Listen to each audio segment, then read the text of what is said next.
قدر چاہ سے اسے ڈاکٹر بنایا ہوگا۔ بچوں کے ڈاکٹر بننے سے زیادہ ان کے اچھے نصیب کی دعا کیا کریں۔ سید رفعت سلطانہ 1 روپے والی مائی جیتے جی کوئی 1 روپیہ بھی نہ دیتا تھا، مر گئی تو شہر بھر کو چھٹی دے دی گئی۔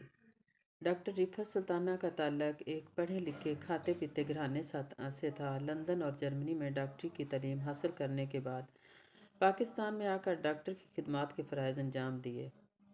محبت میں پڑ گئیں تو ایک ڈاکٹر سے شادی کر لی۔ ڈاکٹر صاحب نے جلد ہی ایک اور شادی کر لی۔ بات بے وفائی تک تو ٹھیک تھی، مگر اس نے اپنی بیوی ڈاکٹر رفعت سلطانہ کی ساری جائیداد دھوکے سے اپنے نام کر لی، اسے گھر سے نکال دیا۔ حساس دل و دماغ کی مالک سید رفعت سلطانہ توازن کھو بیٹھی، باہ کینٹ کی گلیوں میں بھٹکتی رہیں۔ رفعت بی بی کو کس چیز کی کمی تھی سوائے محبت کے، مگر ڈاکٹر صاحب سے انہیں وہ بھی نہ ملی۔ ڈاکٹر صاحب اپنی دوسری بیوی کو لے کے یورپ شفٹ ہو گئے۔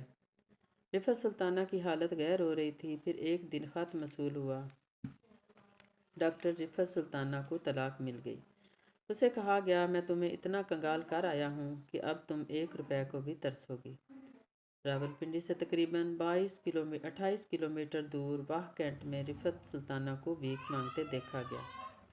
زندگی کے تقریباً 22 سال بھیک مانگتے دیکھا گیا۔ مرحومہ کی ایک ہی صدا ہوتی تھی، 1 روپیہ دے دیں، گیو می 1 روپی۔